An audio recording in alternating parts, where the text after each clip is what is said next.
Hello everyone, my name is Mohammad Shahid and I work for the IBM Storage Protect development team. In this video, I'll briefly present a key problem we are solving in SP database backups and the innovation we are introducing to address it. Currently, every time a SP database backup is taken to tape, the system requires a new scratch volume. While this worked earlier, it does not serve well the full offerings of modern tape technologies like LTO 9 and 10, which have extremely large capacities, up to 18 terabytes per tape. So now consider a typical custom setup, around 20 servers each taking daily database backups of about 100 GB. When you perform the math, you realize that over a week, it consumes massive tape storage, but the actual utilization of each tape is very low. This results in significant inefficiency and wasted capacity.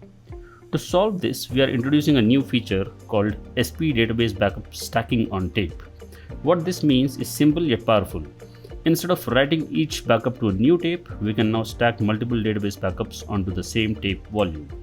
Additionally, we provide the flexibility to define multiple tape volumes and rotate backups across them in a round-robin fashion. For example, if we configure two volumes and allow up to 5 backups per volume or even more, the system will cycle through volumes 1 and 2 and then repeat efficiently stacking backups. This dramatically improves tape utilization. Another important enhancement is in tracking and recovery. Each backup operation maintains a volume history file where the same tape volume may appear across multiple days. During restore, the SP server intelligently reads the history, identifies the exact volume corresponding to the requested date and time, and restores the correct backup without any change to existing restore commands. Similarly, for reclaiming the used tape volumes, the process remains unchanged. From a user perspective, however, internally the system identifies there are expired backups on stacked volumes and reclaims only the relevant tape, returning the volumes to scratch pool whenever it finds appropriate. So now let's look at the impact. Previously, for a 10-day retention, you would need 10 tape volumes totaling 180 terabytes. With stacking enabled, the same workload can be handled using just 2 or if configurable more volumes, consuming only 36 terabytes. That is nearly 80% reduction in tape usage. In summary, this feature significantly improves storage efficiency, reduces operational costs, and enhances scalability, all while maintaining a seamless experience for administrators. Thank you for watching this part. We will now move on to a quick demo. So in this part of the demo, we'll see what the environment looks like and how do we configure the options for the preparedness of this feature. I'll showcase the environment that we are using and then we'll walk through the steps on how to opt into the feature. This is how a system terminal would look to an administrator who would log in using admin credentials. Next, I'm trying to showcase what the environment is that I have been using for this demo.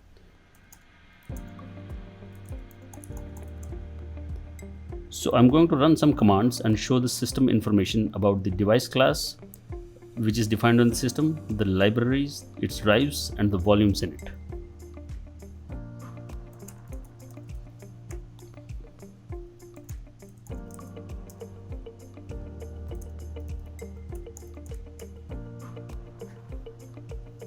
So as you can see on your screen, we have the information about the device classes, existing libraries, the drives, and the volumes that we have. Now the next step is knowing the configuration options that we have for enrolling into the feature. So some important options that we have in order to configure goes by the name DB-BKB stacking.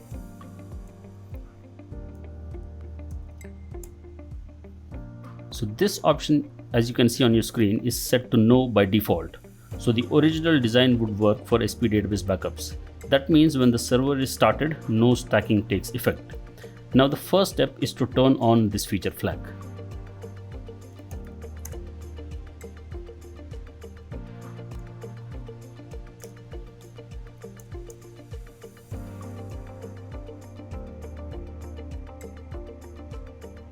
Right, this is how the feature flag has been enabled. Now let us look at the DSM serve OPT file.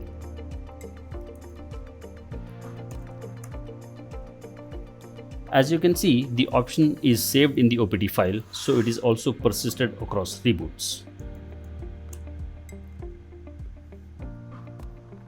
Now the next important option that I would be showing on the screen would be how do we enroll a device class that we want for the stacking feature to work.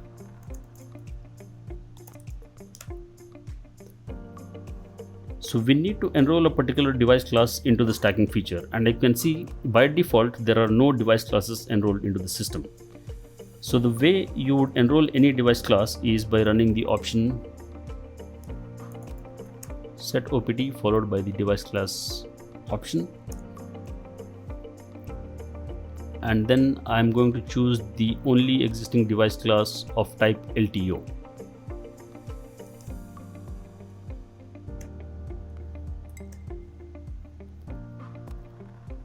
So you can see I've chosen only one particular device class, but if you want to enroll multiple device classes, the way you can do this is by simply providing a comma separated list of multiple device classes. So the command would look simply like this, provided that you had these device classes on your system.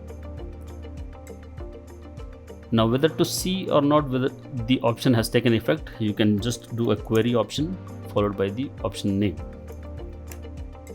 So as you can see, the option has been set for backing up for enabling stacking on tapes in this particular device class.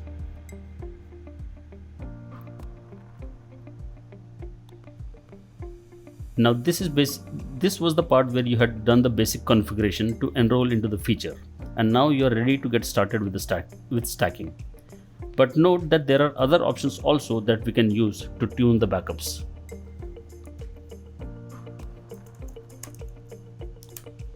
So this option that I'm going to show you on your screens are providing you more control on the number of volumes that you want to use and the number of backups that you want to use on each of these volumes. So as you can see, these options allow you to choose how many volumes you want for stacking and the count of the backups on each of these volumes. And by default, it has been set to a value of 2 for the number of volumes that you would be using, and 5 would be the number of backups going on each of these volumes. Now note that this feature does not apply to multi-stream backups for now, and you cannot choose a volume name for picking up for stacking. These limitations are set for the current scope of delivery under this feature. In this part of the demo, I'm going to show how stacking is taking effect. As you can see on the screen, I have now created a new device class by the name highlighted here, and I have enrolled this and another device class in the stacking feature. So as you can see the commands, I have used these commands to enroll 2 device classes into the stacking feature. And now since my stacking volume count was set to 2, I would expect that my first backup and my second backup would go to 2 new scratch volumes. So this is my first backup that I have executed, and you can see this was a process started for this and it had picked up a volume.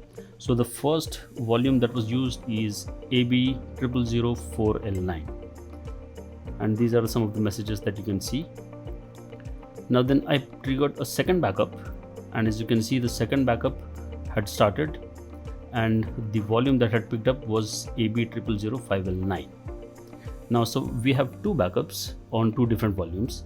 Now we expect the third backup to be reused on volume 1. So 1, which would be the first backup. So ideally we would expect it to be going on volume AB0004L9. So let us see a real demo of that working.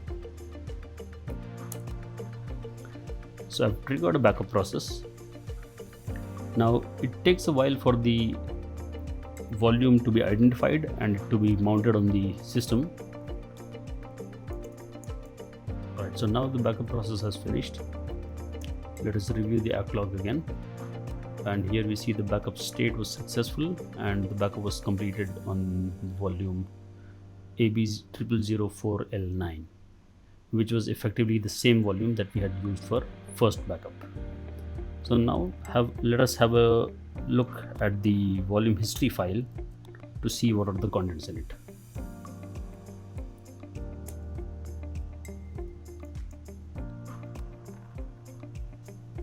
Right, so there were quite a few backups already existing in the system, but those were with different device classes, so we can ignore that. For our case, what we had executed was a backup on the device class highlighted here, and as you can see, the backup 1, which was series 6 for us, right, because we had older backups also. So the backup 1 was on volume AB 0004L9. Then the backup 2 goes on volume AB 0005L9, and then backup 3 comes back to volume AB 0004L9. So this is how stacking is effectively taking place. We rotate the volumes for backups.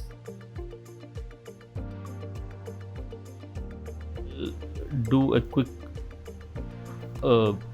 I'll showcase the volume history file contents when I have triggered multiple backups, so that we'll see more entries in this file. So I'll paste a snip of that in the next video.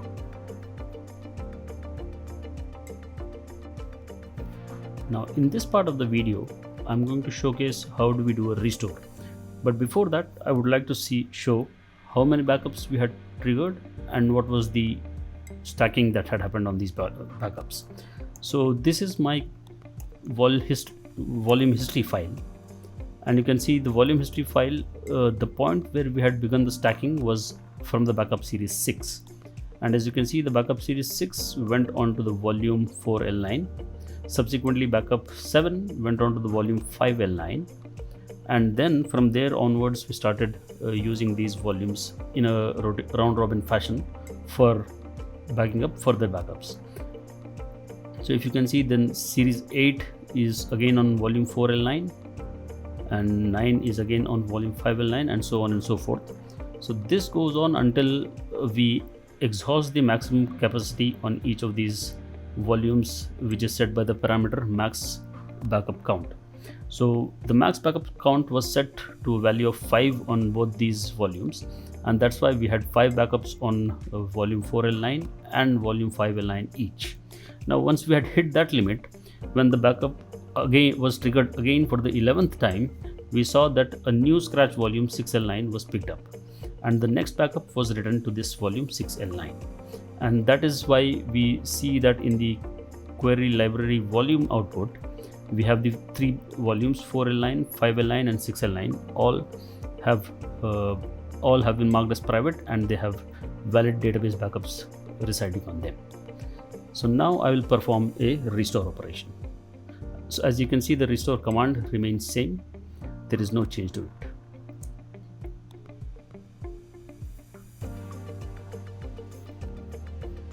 Alright, so the restore has finished. Now as you can see, because we had given the option to restore to the latest backup, we have picked up the latest restore volume, which is latest backup series, which is backup series 16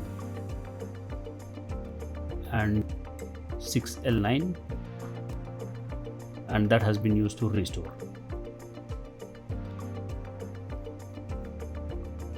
In the next part of the video, I'll show how to reclaim these volumes back by deleting the SP database backups on these volumes. So the important thing to note is that the command to delete the backups remains the same, but it's just the behavior of how these volumes are returned to scratch is now changed. Now let us have a look at this image. The configurations in this image are: we have 2 volumes on which the backups are rotated, and each of these volumes can contain a maximum of 5 backups. And the retention period that the admin has set for these backups is 7 days. So now if you can see clearly, there is backup 1 going on day 1, backup 2 going on day 2, and so on and so forth. Now because the retention period is 7, we don't delete the backup 1 until we have arrived to day 8. So which means backup 1 is deleted on day 8, and then backup 2 is deleted on day 9, and so on and so forth. Now on the day 16th, backup 9 is deleted, which means on day 16 the volume V1 becomes eligible to be moved to scratch. This is how you restore the volumes again back to scratch. Thank you for watching this video. For any additional queries, please reach out to IBM support.